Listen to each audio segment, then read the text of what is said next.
Halo semuanya, hari ini kita bakal ngebedah satu kisah nyata di dunia keuangan digital Indonesia yang jujur aja lebih mirip skrip film komedi absurd dibanding kasus hukum. Siapin diri kalian, soalnya insiden gila ini beneran terjadi loh, dan efeknya memicu konsekuensi regulasi yang super serius. Nah, coba pikirin bentar. Apa sih hubungannya debt collector pinjol sama dinas pemadam kebakaran? Kedengarannya nggak nyambung banget kan? Oke, mari kita selami ini bareng-bareng. Jawaban dari pertanyaan aneh ini bakal ngebawa kita ke sebuah rentetan kejadian yang sama sekali di luar nalar. Dan pastinya ngebuka mata kita soal praktek penagihan yang udah kelewatan batas kewajaran hukum. Bagian pertama, kasus laporan palsu Damkar. Coba deh kalian bayangin situasinya. Ada seorang debt collector umur 29 tahun, namanya Boneventura Soa. Dia lagi jalanin tugasnya nih buat nagih utang. Tapi dia kesel banget karena panggilannya ke nasabah terus-terusan diabaikan. Terus, bukannya pakai cara penagihan yang benar dan sah, dia malah ngambil jalan pintas yang ekstrim banget. Dia nekat nelepon Dinas Pemadam Kebakaran Kota Semarang dan bikin laporan darurat kebakaran palsu. Ya ampun, bayangin aja. Ini tuh bukan sekedar lelucon atau prank yang buruk ya. Memalsukan keadaan darurat kayak gini bahaya banget karena ganggu layanan publik yang urusannya nyelamatin nyawa orang. Dan pastinya, ini pelanggaran hukum yang sangat serius. Kelihatan banget kan seberapa jauh oknum penagih ini berani bertindak nekat cuma demi ngelacak keberadaan satu nasabahnya. Sekarang, mari kita perhatiin lini masanya. Dari yang awalnya cuma insiden laporan palsu di Semarang, efek dominonya bergulir cepat banget ke tingkat nasional. Tanggal 27 April 2026, OJK bareng Asosiasi Fintech Pendanaan Bersama Indonesia langsung manggil PT Indosat Digital Teknologi, alias perusahaan tempat si penagih ini bernaung.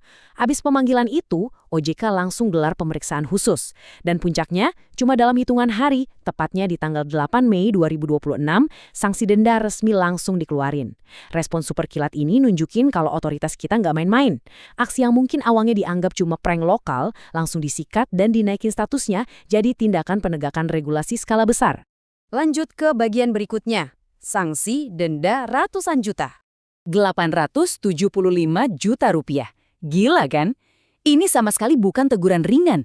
Ini tuh denda administratif yang nominalnya fantastis banget dan dijatuhin langsung ke PT Indosat Digital Technology. Kalian mungkin nanya, kok dendanya bisa segede itu? Nah, ternyata OJK secara objektif nemuin bukti kuat soal ketidakpatuhan yang sangat jelas dari pihak Indosat dalam ngelola dan ngawasin kegiatan penagihan mereka. Angka ratusan juta ini jadi bukti nyata sekaligus pesan keras loh.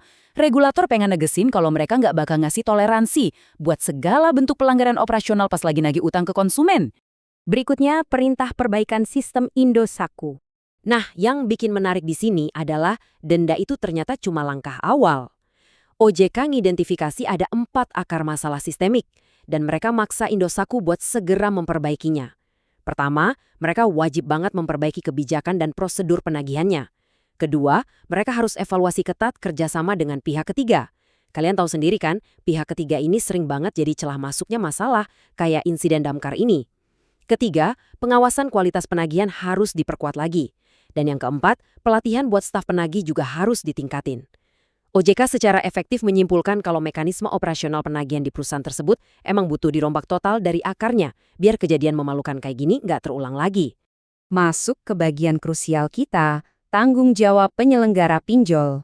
Di sini OJK ngasih pernyataan yang benar-benar tegas. Mereka bilang, setiap penyelenggara wajib memastikan bahwa pihak ketiga yang ditunjuk menjalankan kegiatan penagihan secara patuh, profesional, beretika. Inti dari pesan ini tuh jelas banget buat kita sebagai konsumen. Artinya apa? Perusahaan pinjol itu nggak bisa cuci tangan begitu aja. Melakukan outsourcing tugas penagihan ke pihak ketiga atau agen luar sama sekali nggak menghapus tanggung jawab perusahaan terhadap perlindungan konsumen. Penyelenggara utama tetap wajib memikul beban penuh buat mastiin semua proses penagihan dilakuin sesuai sama koridor hukum. Terakhir, peringatan keras dari OJK. OJK benar-benar nekenin komitmen mereka buat terus mantau pelaksanaan langkah perbaikan ini secara ketat. Kalau kedepannya masih ditemuin ada pelanggaran atau ketidakpatuhan lanjutan, mereka nggak bakal segan buat ambil langkah hukum yang jauh lebih tegas dan keras.